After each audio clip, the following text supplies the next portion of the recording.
All right. So Ben comes to me and he starts asking me about some of the other weapons. He specifically asked about the samurai sword because we talked about it shortly before. That is the Vulcan.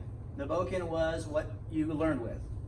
Until you got to a certain proficiency, you didn't get a sword back in the day, right, because they were made by a blacksmith, and you couldn't just kick them out, 2 or 3 a day. He had to work, wow, so you got the Vulcan, wow, and you practiced with that, and that's all you got. Wow. Wow.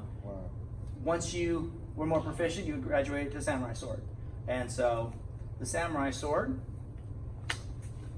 is here. Wow. That is my training sword. It's a little heavier. You'll notice it has a wood handle that is custom made, because I wanted a little heavier and to balance it out, and so I had that made. It is just a basic, you can buy that pretty much anywhere. I do have another better sword. It is at home, it stays at home because I haven't done a tournament in years, but that's the one that I would train with. Like I said, it's heavier, it's a little bit longer, so it gives me a better weight. Do you use this for tournaments? The actual blade, and yes, not the. No, you would not. You would not go in a tournament with the Vulcan. You'd go with the blade.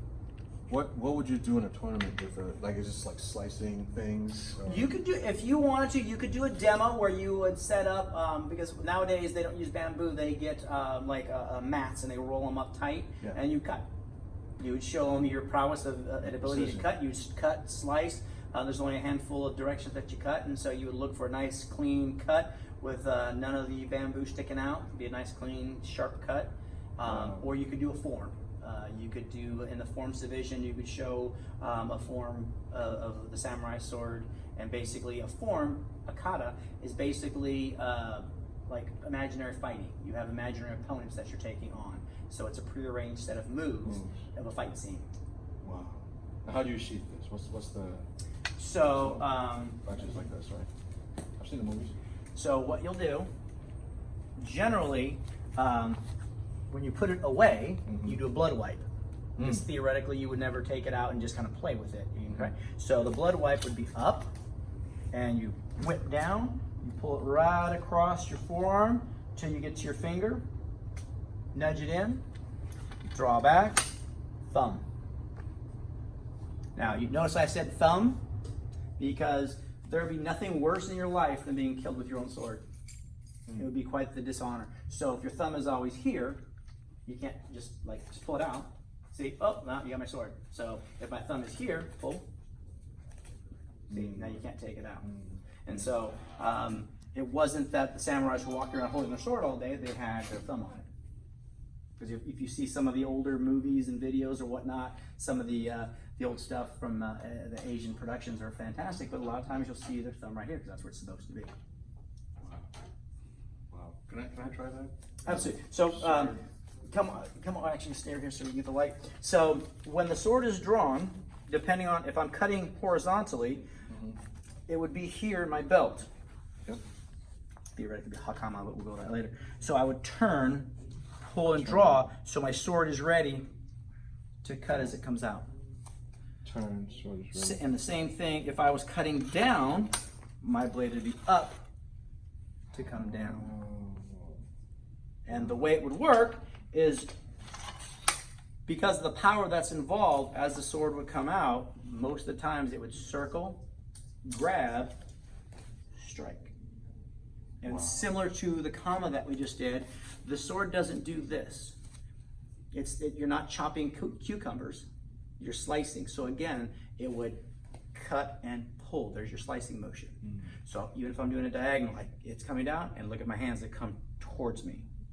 So that way I'm cutting, I'm going into again, I will be hitting here, drawing down. So see how my sword comes back to me and slicing. So that's what we're gonna do with you. Wow. So, man, it's amazing. I mean, so we're just gonna go ahead and give you the sword because you don't have a belt to put on. So again, you'll hold the sword, right hand, again, similar to punching. All right, and then I'm gonna get the Vulcan so we can walk through this. So here, right? So you're gonna grab on the bottom. You will do like what's called the ratchet effect. Again, we don't chop, we cut and pull. So if we're in this position here, just standing, your cut would be cut, pull.